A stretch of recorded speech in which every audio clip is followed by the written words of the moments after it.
नमस्कार, सुदेश न्यूज़ देख रहे हैं आप और मैं हूं आपके साथ वागीशा। और बीते दिन केंद्रीय मंत्रिमंडल का विस्तार हुआ, लेकिन इस विस्तार के बाद सहकारिता मंत्रालय बनाया गया। जी हां, लेकिन सवाल ये है कि क्या सहकारिता मंत्रालय बनाया गया है तो क्या इससे उद्धार होगा, जिसका उद्धार सरकार करना चाह रही है। जी हां, किसानों का उद्धार अब सरकार करना चाह रही है, और तब जब किसान आंदोलन लगातार जारी है। केंद्र सरकार ने नए सहकारिता मंत्रालय का गठन किया है। केंद्रीय गृह मंत्री अमित शाह को उसका प्रभार सौंपा गया है। इस फैसले को 2024 में होने वाले आम चुनाव से जोड़कर देखा जा रहा है। बताया जा रहा है कि इसके पीछे मकसद सहकारिता की हालत सुधारने और किसानों को बिचौलियों से छुटकारा दिलाना भी है। सहकारिता मंत्रालय बनाने का फैसला ऐसे समय लिया गया है जब देश में किसान नए बने कानूनों के विरोध में आंदोलन कर रहे हैं। ऐसे में कॉर्पोरेटिव मिनिस्ट्री के जरिए सरकार किसानों का विश्वास जीतना चाहेगी। ऐसे में यह नई मिनिस्ट्री सरकार के लिए गेम चेंजर भी बन सकती है। माना जा रहा है कि 2022 में उत्तर प्रदेश, पंजाब और उत्तराखंड में होने वाले विधानसभा चुनाव के दौरान विपक्ष किसान आंदोलन का फायदा उठाने की कोशिश करेगा। ऐसे में सहकारिता मंत्रालय का फैसला केंद्र सरकार के लिए बड़ा रोल प्ले कर सकता है। 6 जुलाई को दिए वक्तव्य में कैबिनेट सचिव ने सहकारिता मंत्रालय के बारे में विस्तार से बताया। इसके मुताबिक यह मंत्रालय देश में सहकारिता आंदोलन को मजबूती देगा। इसके लिए यह प्रशासनिक, कानूनी और पॉलिसी संबंधित सहूलियतों को उपलब्ध कराएगा। आपको बता दें, सहकारिता ग्रास रूट तक पहुंचेगा और संबंधित लोग इससे जुड़ सकेंगे। वहीं बता दें कि सहकारिता आंदोलन के मामले में भारत का इतिहास काफी समृद्ध है। इसका सबसे बड़ा उदाहरण अमूल है, जिसकी स्थापना 1946 में हुई थी। स्थानीय व्यापारियों की नीति से किसान त्रस्त आ चुके थे। गुस्साए किसान एक दिन सरदार वल्लभ भाई पटेल के पास पहुंचे और उनसे समाधान मांगा। तब सरदार वल्लभ भाई पटेल ने उनसे कहा कि उन्हें बिचौलियों से छुटकारा पाना है तो सहकारिता समिति बनानी चाहिए। निर्माण से लेकर मार्केटिंग तक का अधिकार इस समिति के पास होना चाहिए। अब आपको बता दें, जब सहकारिता मंत्रालय सरकार ने बनाया है तो क्या असल में किसानों का उद्धार हो पाएगा? और जब ये मंत्रालय बनाया गया है तो कहीं न कहीं हम इसे चुनाव से जोड़कर देखें। 2024 में लोकसभा चुनाव है और 2022 में कई राज्यों में विधानसभा चुनाव होने जा रहे हैं। ऐसे में किसान आंदोलन लगातार जारी है और किसान आंदोलन को विपक्ष मुद्दा बना सकता है आने वाले चुनाव में। लेकिन उसी बीच सहकारिता मंत्रालय का अनाउंस घोषणा बीजेपी ने की और सहकारिता मंत्रालय के द्वारा कहीं न कहीं बिचौलियों से छुटकारा किसान को मिले, इसलिए मंत्रालय बनाया गया है। लेकिन अब ये जब मंत्रालय बनाया गया है तो कितना सही साबित होता है बीजेपी के लिए, ये देखने वाली बात होगी। आपको बता दें, मोदी सरकार ने ये नया मंत्रालय बनाया है और ऐसे में कहीं न कहीं क्या इस मंत्रालय से किसानों का भला होगा? आज की बहस इसी पर करेंगे, लेकिन कुछ मेहमान हमारे साथ मौजूद है, उनसे एक बार आपका परिचय करवा देते हैं। हमारे साथ अश्विनी हांडा कांग्रेस से पक्ष रखेंगे और बीजेपी से पक्ष रखेंगे नवीन मिश्रा जी। आप दोनों का बहुत बहुत स्वागत है। लेकिन सबसे पहले कमेंट में अश्विनी जी से लेना चाहूंगी। अश्विनी जी, जहां किसान आंदोलन जारी है लगातार, वहीं अब बीजेपी ने सहकारिता मंत्रालय बनाया है जिससे किसानों को फायदा हो, बिचौलियों से किसानों को बचाया जा सके। क्या लगता है, जब ये मंत्रालय बनाया गया है तो किसानों को फायदा होगा? क्योंकि एक और किसान ये मांग कर रहे हैं कि अब मंडियां बंद हो जाएगी। देखिए, जब सरकार इस तरह का व्यवहार करे उन किसानों के साथ जो देश के लिए और विदेश के लिए, दोनों के लिए अन्न की प्राप्ति कराते हैं पूरे भारतवर्ष में, और भारत सरकार जो है पिछले तकरीबन 4 महीने हो चुके हैं और 4 महीने से भी ज्यादा हो चुके हैं और लगभग 250 से 300 लोगों किसानों ने अपनी जान दे दी है, और उसके बावजूद सरकार किसानों की आवाज सुनने को तैयार नहीं है। तो इस तरह की मंत्रालय बनाकर सरकार आखिर दिखाना क्या चाहती है? क्योंकि सरकार ने तो ऐसा किया है कि पूरे बल्ब ही, वो ऐड आती है एक सबके घर के सब बल्ब डालूंगा। तो सबसे पहली बात यह है कि क्या सरकार ये बताए कि वो पूरी तरह से जिस तरीके से उसने फेरबदल किया है पूरे मंत्रालयों को और बड़े बड़े जो दिग्गज नेता थे भाजपा के, उनको बाहर का रास्ता दिखा दिया। तो सरकार जो है वो पूरी तरीके से ऐसा लगता है कि विफल हो चुकी है। सरकार के पास का ना तो कोई नीति है और ना ही किसी प्रकार का कोई ऐसा यंत्र या यंत्र है कि इन सब चीजों को ठीक कर पाए। और सरकार अब जो है इस पे लिपापोती के करने में जो है वो मशगूल हो गई है। तो मेरा ये कहना है कि सरकार जो है वो आम जन भावना को देखते हुए, आम जनता के मुद्दों को देखते हुए उन मुद्दों को हल करने की कोशिश करे। जहां तक किसानों का सवाल है, किसानों ने इनसे क्या मांगा? यही कहा कि जो 3 मांगे थी उनकी कि एमएसपी जो है वो सरकार जो है वो रिटर्न में कर दे। सरकार रिटर्न को देने को तैयार नहीं है और वर्बली बोलती है कि हम दे देंगे।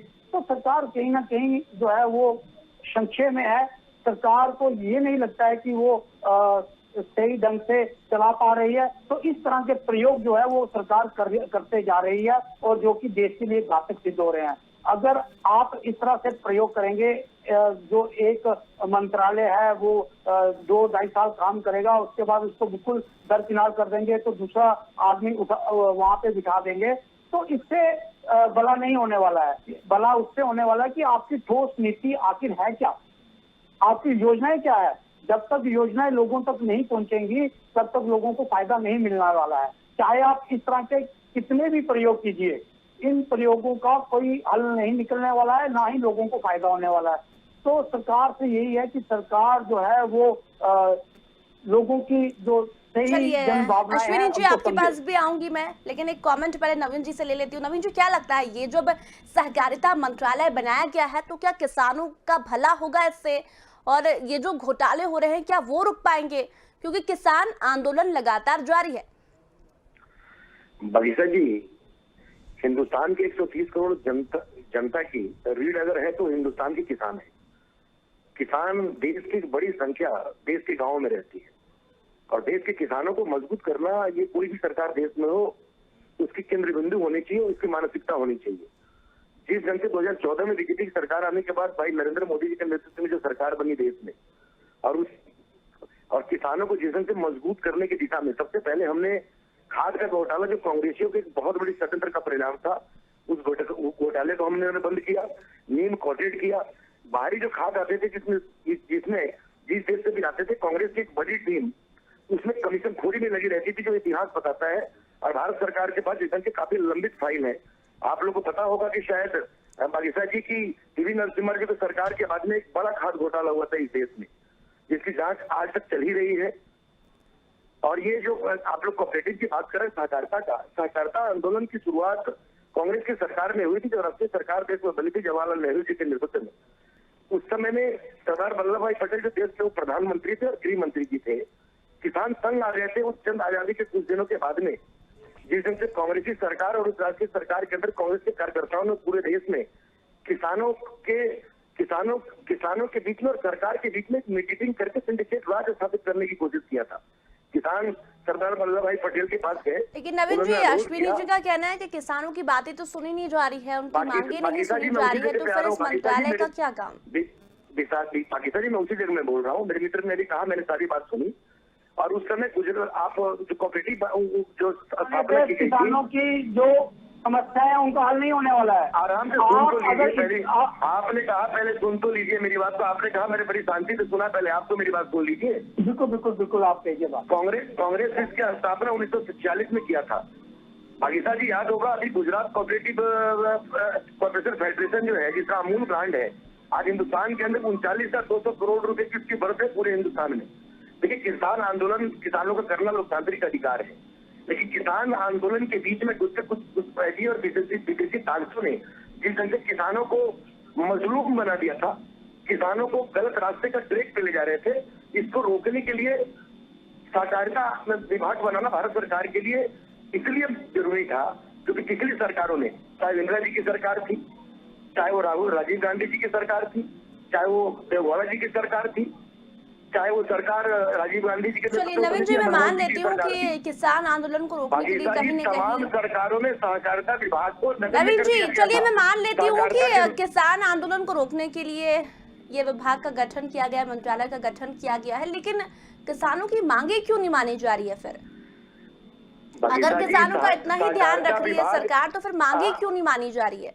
बगीचा जी, सहकारिता विभाग को इसलिए पूर्ण रूप से मजबूती से जीवित किया गया कि ताकि किसानों को प्रशासनिक हो, कानूनी हो, पॉलिसी संबंधित सारी सहूलियतें दिए जाए। किसान को मिसगाइड करके बिचौलिए किसान के सारे पैसे हजम करने की कोशिश करते हैं। उनकी खेती अभी होती नहीं है, उससे पहले उनके पर बीघे पर एकड़ उनके जमीन के का जो फसल है उसका दाम लगा के बीच में जो है बिचौलिए खा जाते हैं। इन तमाम बिचौलियों को रोकने के लिए 14 से हमने जो कार्रवाई की है उसमें एक मजबूत हमें सफलता मिली है। देखिए, किसान देश के बड़े अच्छे हैं, सज्जन हैं, देश को चलाते हैं, देश की रीढ़ है। राष्ट्रवाद अगर राष्ट्रीय एकता और अखंडता अगर मजबूत है और किसान आंदोलन की वजह से मजबूत है, किसान के कारण मजबूत है। लेकिन किसान आंदोलन में घुस करके, ये अभी मित्र हमारे बोल रहे थे कि 200-250 किसानों ने आत्महत्या कर लिया होगा। आपको पता है कि अभी कुछ दिन पहले हम लोगों ने एक रिपोर्ट देखी महाराष्ट्र कोऑपरेटिव बैंक, जिसमें पिछले साल 25,000। चलिए नवीन जी, जब ये किसानों की भलाई के लिए मंत्रालय का गठन किया गया है तो फिर अश्विनी जी को आपत्ति क्यों है, ये हम उन्हीं से पूछ लेते हैं। अश्विनी जी, अब इन्होंने कहा कि किसानों के भले के लिए, घोटालों को रोकने के लिए, बिचौलियों से बचाने के लिए इस मंत्रालय का गठन किया गया है, तो फिर परेशानी किस बात की? और परेशानी यदि कांग्रेस को है तो फिर कांग्रेस क्या कर पाई किसानों के लिए अभी तक? देखिए, मेरे मित्र ने ये कहा कि अमूल जो ब्रांड है वो अहमदाबाद में लगाया गया और इन्होंने कहा कि वल्लभ भाई पटेल के कहने पे लगाया गया। मैं बताऊंगा कि ये दूध की क्रांति जो शुरू की थी ये इंदिरा गांधी का नारा था। उसके बाद हरित क्रांति जो शुरू की गई वो भी इंदिरा जी का नारा था। और देश के अंदर जब हम अनाज जो है वो बाहर की कंट्रियों से लेते थे, चौधरी चरण सिंह ने किया था, आप गलत बोल रहे हैं। आप सुन लीजिए, आप सुन लीजिए। सरकार जाने के बाद चौधरी चरण सिंह ने लोकनाथ जयप्रकाश नारायण के साथ में आंदोलन शुरू किया था, जिसको हरित क्रांति के रूप में देश में जाना गया। हरित क्रांति इसकी बात आप कर रहे हैं, चौधरी चरण सिंह ने किया था। आपकी सरकार ने उसको हैंड करने की कोशिश की थी, इसी आंदोलन पे आपकी सरकार इमरजेंसी से किसी ने काम किया तो वो उस समय पे हमारी प्रधानमंत्री स्वर्गीय इंदिरा गांधी जी ने हरित क्रांति के लिए किसानों को वो सब सुविधाएं पहुंचाई जो किसानों को जरूरत उस वजह थी। उसके साथ साथ मैं बताऊंगा कि दूध का जो उत्पादन था उसको बढ़ाने का निश्चय किया और वो भी दूध पूरे हम निर्यात करने लगे। तो रही बात भाजपा की, भाजपा के पास आज किसानों की सुनवाई करने के लिए कुछ नहीं है। जो हमारे कृषि मंत्री हैं पहले वो तो अपने मन मुताबिक कहते हैं कि मेरी बात सुनी जाए और अगर आपको उनकी बात सुननी है तो वो मंत्रालय आए। तो इस तरह का पहले से ही बोलना, काम किसानों की बात नहीं सुनना, किसानों को सड़कों पे मजबूर करना 5-5, 6-6 महीने के लिए देश में ये। और लेकिन अश्विनी जी, शुरू से कहा जा रहा है कि वो किसान नहीं है, वो तो कांग्रेस के कुछ कभी उनको कांग्रेस समर्पित कहा जाता है, कभी उनको आतंकवादी कहा जाता है, कभी उनको रेपिस्ट कहा जाता है। मैं बता दूं कि देश में और पूरे वर्ल्ड में ये पहला ऐसा एजुकेशन है, ऐसा विरोध प्रदर्शन है। आपको बता दूं कि चुनाव के समय में पश्चिम बंगाल की एक लड़की किसान आंदोलन में चली गई थी। वहाँ आपके किसानों के कारनामे करने वाले लोगों ने 8-10 लोगों ने उसके बलात्कार की। उस लड़की की हॉस्पिटल में मृत्यु हो गई। उसकी FIR दर्ज है। किसान आंदोलन के नाम पे दारू कीर्तन से बचे जाते हैं, किसान आंदोलन के नाम पे बच्चियों का बलात्कार के चलते उस बॉर्डर पे हो रहा है। पश्चिमी उत्तर प्रदेश हरियाणा के बॉर्डरों पे ये रिकॉर्ड है, ये हमारे पास नहीं है। अश्विनी जी, हम नहीं बोल रहे हैं, ये रिकॉर्ड बोल रही है रेप के चक्कर में। लेकिन इस चैनल पे बैठे इसी चैनल ने दिखाया था, बगीचा जी को याद होगा कि आपके चैनल ने दिखाया था कि बंगाल की एक लड़की की मृत्यु, बंगाल की एक लड़की की बलात्कार होती है, हॉस्पिटल में उसकी मृत्यु होती है, उसके माता पिता FIR करते हैं। जो किसान आंदोलन के मंच पर बैठने वाले लोग हैं, उन 6 लोगों के नाम पे वो रेपिस्ट है। तो ये आपका बहुत बड़ा जो है वो सुनील जी, मैं नहीं बोल रहा हूँ, ये पुलिस बोल रही है, जो उनके माता पिता एफआईआर कर वो बोल रहे हैं, मैं नहीं बोल रहा हूँ। ये सहन नहीं किया जाएगा किसानों के प्रति। आप इस तरह का जिस लड़की की मृत्यु हुई है वो मार्क्सवादी कम्युनिस्ट पार्टी के परिवार के सदस्य थे। मार्क्सवादी कम्युनिस्ट पार्टी जो कांग्रेस की घटक दल है, बंगाल में कांग्रेस की घटक दल है माकपा, वामपंथियों की पार्टी है, उसी परिवार की वो लड़की है जिसकी हत्या हुई हॉस्पिटल में। आप सुनना चाहते हैं तो मैं आपको बताता हूँ, प्रधानमंत्री जी अगर इतना चिंतित है किसानों को लेकर तो प्रधानमंत्री जी किसानों को क्यों नहीं बुलाते हैं? वो तो कहते थे एक कॉल पे मैं दूर हूँ, लेकिन अभी 6 महीने हो चुके हैं, प्रधानमंत्री जी ने एक कॉल नहीं किया। तो आप आज यहाँ बैठे हुए आप बात नहीं करते ना कि इस नंबर पे आप किसान कॉल करें, किसान को प्रधानमंत्री भी वार्ता करेंगे, सहकारिता मंत्री भी वार्ता करेंगे, लेकिन किसान आंदोलन के नाम पे जो कुछ घुसपैठिए बैठे हैं, ना तो भारत सरकार उसको नोटिस कर रही है, न देश की जनता उसको नोटिस कर रही है। सुनील जी, सुनील जी, वास्तविक किसान को भारतीय जनता पार्टी की सरकार लेना चाहती है, प्रधानमंत्री हो, सहकारिता मंत्री हो, लेकिन किसानों के नाम पे जो घुसपैठिए कुछ बैठे हैं उसको ना तो भारत सरकार नोटिस कर रही है, न देश की जनता उनको नोटिस कर रही है। आप ऐसा कहेंगे। चलिए नवीन जी, आपको नहीं लगता कि जब चुनाव आने वाले हैं, किसान आंदोलन जारी है, ऐसे समय में ये सहकारिता मंत्रालय बनाकर कहीं न कहीं किसानों को साधने की कोशिश कर रही है बीजेपी? बगीचा जी, चुनाव आएगी जाएगी, सत्ता आएगी जाएगी, पार्टी टूटेगी बनेगी बिगड़ेगी, राष्ट्र यही रहेगा, राष्ट्र निर्माण यही होगा, राष्ट्र की एकता अखंडता यही रहेगी। इसलिए हमको राष्ट्र निर्माण की चिंता है, राष्ट्रवाद की चिंता है, अपने किसानों को समृद्ध करने की चिंता है। कांग्रेस की जो कालाबाजारी है उसको खत्म करना है। कांग्रेस की कालाबाजारी जो खाद में था, यूरिया खाद में, उसको हमने जड़ से तो आप ये कह रहे हैं कि जो बिचौलिए हैं वो कांग्रेस पार्टी के लोग हैं? नवीन जी, आप ये कह रहे हैं कि जो बिचौलिए हैं वो कांग्रेस पार्टी के लोग हैं, जो घोटालेबाज है वो कांग्रेस पार्टी के लोग हैं? अंदर में बिचौलिए में बड़ी संख्या कांग्रेस पार्टी के लोग हैं। कांग्रेस के मित्र ये मानने को मजबूर मान ही रहे हैं। अश्विनी भाई मेरे काबिल मित्र है, हिंदी चैनल पे देश में इनके पार्टी के नेता देख रहे हो, इसलिए इनको भी मालूम है क्या है, ये मजबूर है अश्विनी भाई, इसलिए नहीं बोल पाते हैं। अश्विनी जी मजबूर है अपनी पार्टी लाइन पे बात करने के लिए। सार्वजनिक करें कि जो राफेल के डील में मुलस्सिम थे वो लोग कौन थे, तो आप बताइए ना देश को। मुझे बता दीजिए ना कि पंजाब और हरियाणा में अड़स क्या है, किसान से अड़स को क्या मतलब है? जो हर छोटे छोटे कस्बों में वहाँ के मजबूत कांग्रेसियों ने अड़स बना दिया है, और उस अड़स में जो है किसानों को 2% काट के मंथली पैसा देना, आज बिहार के अंदर किसानों की हालत के समय में अनाज को खरीद लेना, ये अड़स का क्या काम इस देश में है? पंजाब हरियाणा में अड़स है, पश्चिमी उत्तर प्रदेश में अड़स है, पंजाब में आज एमएसपी मिल रहा है और आपने बिहार में जिस हिसाब में आत्महत्या करते हैं किसान, देश का बहुत बड़ा हिस्सा बिहार के अंदर करता है, और वही जो है वो आज मर रहे हैं। उनको उनके पास पैसा नहीं है, किसानों के पास अपनी बुआई के लिए जो उनको खाद लेनी होती है। लेकिन अश्विनी जी, सहकारिता मंत्रालय अगर बनाया जा रहा है, सब लोग साथ मिलकर काम करेंगे, तो आपको क्या है, कांग्रेस पार्टी को क्या दिक्कत हो सकती है? तो जब आप किसानों के भले की बात ही करते हैं, किसानों के हित की बात करते हैं, तो फिर परेशानी किस बात की अगर ये मंत्रालय बनाया जा रहा है? मंत्रालय तो बनाया हुआ कांग्रेसियों का ही है, सरदार वल्लभ भाई पटेल ने बनाया था, इनके कांग्रेस के ही गृह मंत्री थे और उप प्रधानमंत्री थे। ये सहकारिता आंदोलन तो आपने ही बनाया, आपने उसको कमजोर किया। नवीन जी, उनसे कमेंट ले लेती हूँ, मैं आपके पास भी आ रही हूँ, शुरुआत करवाई। चलिए अश्विनी जी कहिए। ये जो किसान मंत्रालय है उससे हमें कोई विरोध नहीं है, हमें विरोध इस बात का है कि किसानों की सुनवाई नहीं है। अगर प्रधानमंत्री संजीदा है तो वो क्यों नहीं बुलाते किसानों को एक कॉल पर, और मिल बैठ के क्यों बात नहीं करते हैं? ऐसी कौन सी बात है कि किसान हमारे हिंदुस्तान के नहीं है, क्या वो पाकिस्तान से आए हुए हैं? ये सबसे बड़ी विडंबना ये है कि आज सरकार के अंदर सुनवाई नहीं है, एक तरह की डिक्टेटरशिप चल रही है। उन बड़े मंत्रियों को आपने देखा कि दरकिनार कर दिया 1 सेकंड में, और आज दो आदमियों की सरकार रह गई है, अमित शाह जी और मोदी जी। जो इनके सामने आता है उसको किनारे कर दिया जाता है। मेरा आप हमारे मंत्री के साथ साथ संगठन भी हमारा सर्वोपरि है। हमारे जो आज आपका संगठन कर रहे हैं, संगठन से ऊपर आके प्रधानमंत्री हो गया है। प्रधानमंत्री जी आज जो ये कांग्रेस की सरकार की तरह नहीं है, कि मनमोहन सिंह जी को 10 साल आपने प्रधानमंत्री नहीं बनाया। नहीं नहीं, वो आज देखा देश में, आज देश में देखा है कि कौन क्या करता है। आज जिस प्रकार से उन मंत्रालयों को, जो मंत्रालय देश के सबसे बड़े मंत्रालय हैं, उनके मंत्रियों को ताश की पत्तों की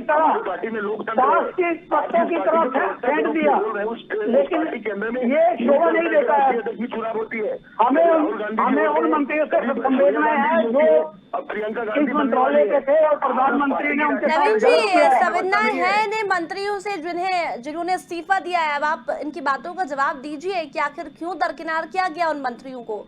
प्रकाश जावड़ेकर की बात करें, रविशंकर प्रसाद की बात करें, अब कांग्रेस को उन मंत्रियों की चिंता हो रही है। बागीसा जी, बिल्कुल होगी, जनता पार्टी में लोकतंत्र है, वो इसलिए होगी कि जैसे कि भारतीय सरकार क्यों नहीं ये मान रही है। अश्विनी जी, आप अपनी पार्टी की तो चिंता कीजिए, पहले पंजाब राजस्थान की स्थिति तो देखिए। अश्विनी जी, हो गया तो बेटा अध्यक्ष हो गया, अब तो बहन ने भी लाइन लगा लिया है कि माँ और भाई को छोड़ के बहन अध्यक्ष बन जाए। हमारे यहाँ हमारे शब्दों में प्रधानमंत्री इतने हावी हो गए कि आज देश के अंदर जो बड़े बड़े मंत्रालय थे, उनके मंत्रियों को ताश की पत्तों की तरह फेंक दिया गया। ये बहुत ही दुर्भाग्यपूर्ण है और इस तरह का व्यवहार अच्छा नहीं है कि आप जगन रेड्डी के पिता देखिए, बहुत ही सम्मानित नेता थे। लोकतंत्र में इस तरह का व्यवहार बिल्कुल भी कर लिया था, ठीक नहीं है जिस तरीके से प्रधानमंत्री जी ने आज किया। आंध्र प्रदेश में सरकार चला रहे हैं, जगन रेड्डी इसके एग्जाम्पल है, ज्योतिरादित्य सिंधिया इसके एग्जाम्पल है, और निकट भविष्य में सचिन पायलट देखने वाले हैं। कांग्रेस मेरे मित्र कदरी में इतना भाजपा से मैं कहूंगा कि आप देखिए, आप नवीन जी बोलने दीजिए, अश्विनी जी को बोलने दीजिए, आपको भी मौका दूंगी, मैंने बोलने दीजिए। लोकतांत्रिक व्यवस्था में कांग्रेस नवीन जी ने बोलने दीजिए ना, क्योंकि इनको चिंता हो रही है आपके मंत्रियों की जिन्होंने इस्तीफा दिया है, इन्हें चिंता हो रही है किसानों की। मुझे तो आपकी भी चिंता हो रही है कि कहीं आपको भी कहीं शाम को ये सुनने को मिले कि आपको प्रवक्ता हटा दिया गया है, क्योंकि आपकी पार्टी में सिर्फ दो ही लोग जो है उन्हीं को पता होता है क्या करना है क्या नहीं करना है। आपने देखा होगा आज देश का हालत इसलिए कम से कम 30 से 32 हमने युवा मंत्री कि जबकि कांग्रेस की सरकार युवा मेरी बात सुनिए, सरकार देश में युवाओं। नवीन जी एक सेकंड बात सुनते हैं ना, उनकी कुछ कहना चाह रहे हैं वो। नवीन जी कांग्रेसियों ने आपके फायदे की बात कह रहे हैं। चलिए नवीन जी, आपके फायदे की बात कुछ कह रहे हैं, अश्विनी जी उसे जानते हैं। चलिए अश्विनी जी आप बोलिए, आप अपनी बात रखिए, कहिए। हाँ नवीन जी, मैं आपके फायदे की बात कह रहा हूँ। आप भी ध्यान रखिए कि कहीं आपको भी रातों रात कहीं प्रवक्ता से हटाना दिया गया हो। और आज भारत में सरकार में सिर्फ दो लोगों की गलती है। के अंदर लोकतंत्र है अश्विनी जी। नहीं, इसको लोकतंत्र कैसे कहेंगे आप? मुझे आप बताइए, ये कौन सा लोकतंत्र है कि उस मंत्रालय से इस्तीफे ले लिए जाते हैं, उनके साथ जबरदस्ती की जाती है? पहल लाइन में नहीं, आजाद को क्यों दरकिनार कर दिया है? आनंद शर्मा गुलाम नबी आजाद जी हमारे, देखिए गुलाम नबी आजाद साहब हमारे वरिष्ठ नेता है और वो कोरोना टास्क फोर्स को रिप्रेजेंट कर रहे हैं। और देश के अंदर जिस तरीके से कांग्रेस ने चलिए आप लोग मुद्दों से मत भटकिए, आप लोग मुद्दों से मत भटकिए। अभी हम लोग किसानों को लेकर बात कर रहे हैं। कम नहीं है कि कार्यकर्ताओं को सम्मान मिले, ये तो आपके पार्टी के कपिल सिब्बल सिंह की भाषा है। नहीं, सम्मान क्या? मंत्रियों को सम्मान नहीं करे, हम खुश है हम अपनी पार्टी से, क्योंकि हमारे पार्टी में ऐसा नहीं किया जाता। लोकतांत्रिक व्यवस्था खत्म नहीं, ये तो पूरी की पूरी डिक्टेटरशिप है, क्योंकि ये पूरी की पूरी डिक्टेटरशिप है कि आपको सामने बिठा के आपको चार पत्र पकड़ा दिया जाता है। तो इसको आप क्या कहेंगे? मुझे तो आज भारतीय जनता पार्टी में तरस आ रहा है, उन मंत्रियों में तरस आ रहा है जो बेचारे कल तक झींगे हाँकते थे, जो ट्विटर को जो है वो गलत बोलते थे, आज उन्हीं को ही दरकिनार कर दिया। तो इसका मतलब ट्विटर बड़ा है। देखिए आप लोगों ने देश में राव जी का अपमान। चलिए नवीन जी, मैं अश्विनी जी से भी एक कमेंट लेना चाह रही हूँ। जब उन्हें बीजेपी की, उनके मंत्रियों की, किसानों की इतनी चिंता हो रही है, तो अश्विनी जी मैं आपसे भी एक कमेंट जानना चाहूंगी। आप किसानों की इतनी चिंता कर रहे हैं, आप बीजेपी की इतनी चिंता कर रहे हैं, जिन मंत्रियों ने इस्तीफा दिया है उनकी चिंता करें, तो आप अपनी पार्टी की चिंता क्यों नहीं करते? अगर चिंता करते तो ये स्थिति नहीं होती। हर जगह आज आपसी गला देखने को मिल रहा है, पंजाब में आपसी गला दिख रहा है, राजस्थान में दिख रहा है। देखिए भारतीय जनता पार्टी से ज्यादा कलम कहाँ होगी? नवीन जी उन्हें बोलने दीजिए, बोलने दीजिए। देखिए मुझे खत्म करने दीजिए, सुन लीजिए। आज यूपी के अंदर क्या हालत है, प्रधानमंत्री जी का जो बैकड्रॉप होता है, फिर आप यूपी बीजेपी के अंदर प्रधानमंत्री मोदी और अमित शाह की माला जपते जपते आपने ये कि अपनी पार्टी को खत्म कर लिया। अभी मैं आपसे नहीं, नहीं, आपकी नहीं, पार्टी नहीं, के बारे में खत्म बात नहीं कर हुई रही है हूँ। पार्टी, अभी तो शुरुआत हुई है। अब बीजेपी का पतन शुरू हुआ है मैडम। देखिए, अब बीजेपी का पतन शुरू हुआ है, इसी से पता चलता है आपको। इसके बंगाल में आपका खाता नहीं खुला है, जहाँ से आपका अपोजिशन लीडर अधीर चौधरी एमपी है, खाता नहीं खुला है। देखिए, कांग्रेस को खत्म करने में इनको सालों साल लग जाएंगे।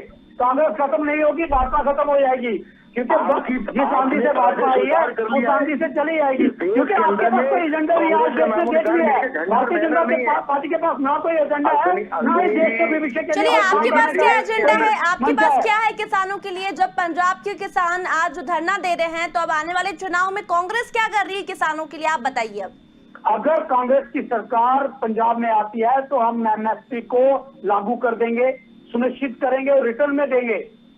लेकिन क्या भारतीय जनता पार्टी देगी? कभी नहीं दे सकती, क्योंकि इनके मन में आपने कुचलने का काम किया सुनी जी। आंदोलन आपने करवाया और आपने कुचल दिया उसको। नहीं, बिल्कुल भी नहीं।